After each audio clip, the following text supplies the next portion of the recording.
Magandang araw mga kaibigan.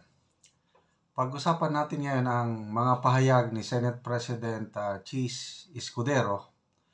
May babala siya o may panawagan siya sa administrasyon ngayon sa gobyerno na dapat maghanda dahil may nakikita siyang uncertainties o posibleng hindi magandang pangyayari sa ating bansa. Kaya sabi niya, there is no reason for the Philippine government to be caught flat-footed and stand helpless as the ground beneath it caves in.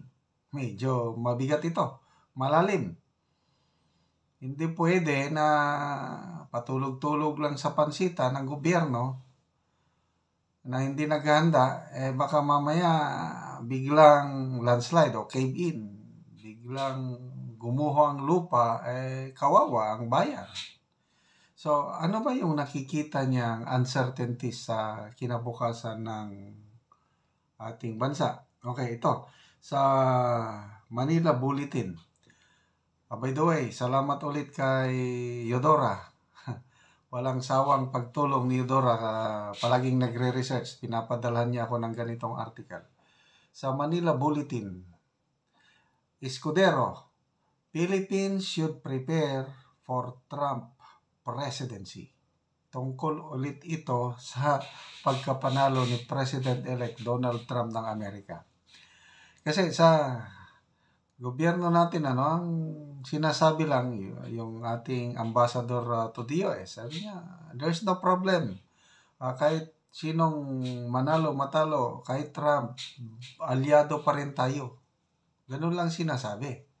Magkaibigan pa rin daw ang US at Pilipinas. Correct. Matagal na tayong magkaibigan. So, Biden man or Trump man ang nanalo, kaibigan pa rin. Kaya lang, ang policy changes. Iba-iba ang agenda ng bawat presidente. Biden, Democrat, iba ang kanilang agenda. Republicans, iba ang agenda nila. Lalo na itong si President Trump, kakaibang presidente ito. Kaya mabuti itong si Senate President Escudero nag-iisip. May isa pang senador, si Senator Amy. May nakikita rin siyang dapat paghanda ng gobyerno. Kaya nananawagan. So ito, ang nakita ni Senator Escudero, sabi niya, ang gobyerno should be one step ahead of whatever policy shift the United States President-elect Donald Trump has vowed to implement once in office. Naririnig naman natin yung kampanyahan sa US, may mga kanya-kanyang plataforma. Based on their platforms, doon sila pinaniwalaan o binutuhan ng taong bayan. So ngayon, nanalo si Trump, gagawin niya ngayon yung sinasabi niya, yung kanyang mga pangako. Okay. So, sabi niya, Donald Trump is a major macroeconomic assumption.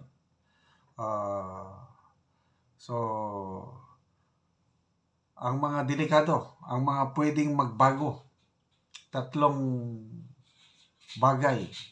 areas of concern. Sabi niya, from trade, number 1, security, and immigration. Ito daw yung mga binanggit, ito yung mga platform of governance ni Trump na siguradong isasagawa niya. Sabi niya, from trade to security to immigration, what he said he plans to do. Some on day one of his administration would certainly impact us.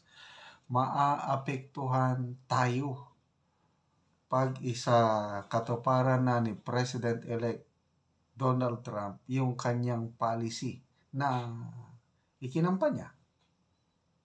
So, ito sa illegal immigrants. Sabi ni Senator Escudero, more or less, may estimated 300,000 vulnerable Filipinos na maapekto, baka ito na daw yung magkakaroon ng greatest mass deportation in US history. At ito, inaasahan na sa Amerika. Hindi lang mga Pilipino undocumented workers, iba't ibang countries, ang dami doon. Kaya yung Mexico, yung mga malalapit doon, nagsisimula na silang bumalik eh. Kasi alam nilang gagawin ni Trump yung kanyang pangako eh. Kaya nagbalikan na, voluntary, nag-alisan na yung iba doon, yung nasa border lang nila, Mexico. Pilipinas, malayo. I-ship mo pa, aeroplano or ano. Di ang dami niyan. More or less 300,000 according to Senator Escudero. So, yun. Maaapektuhan tayo. Yun na lang, pagpa-uwi. Sabi ni Senator Escudero, even if only 1% of the 300,000 undocumented Filipinos would be removed from the American soil, it needs, it would require 10 big airplanes. So, paano natin, tutulungan yung mga kababayan nating madideport? So, yan, number one problem yan, yung mga undocumented, yung mga TNT. May mga kaibigan ako, kilala ko, na matagal-tagal na sila doon, nagti-TNT. Ngayon, wala. Pasensya, nanalo si President-elect Trump. So, immigration pa lang yan. Punta tayo sa trade. Okay.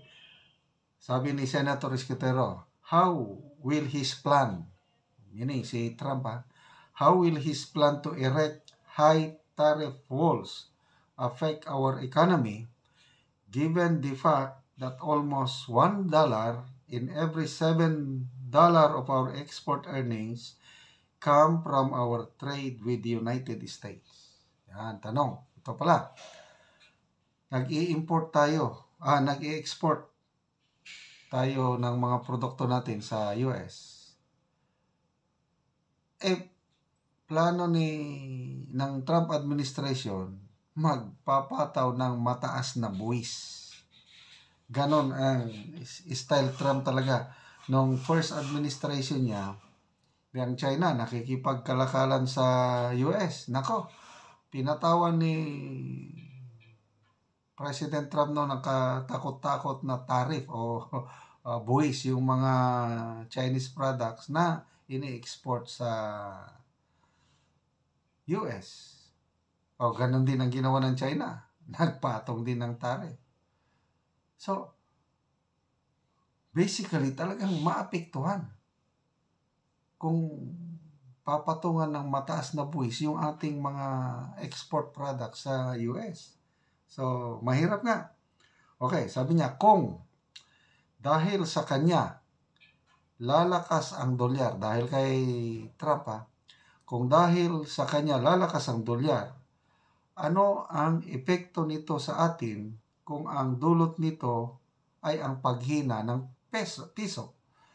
Siguradong lulubo ang halaga ng ating foreign debt. Okay? Kasi kung hihinang peso, yung binabayaran nating interest ng ating utang, ay maapektuhan ang pagbayad natin. Kaya delikado na itong Trump presidency, lalakas ang ekonomiya ng US, lalakas ang dollar, hihina ang peso. Okay, yon sa trade naman yon. Sa security naman, Trump proposed pivot on the diplomatic front will reduce global tension and settle wars.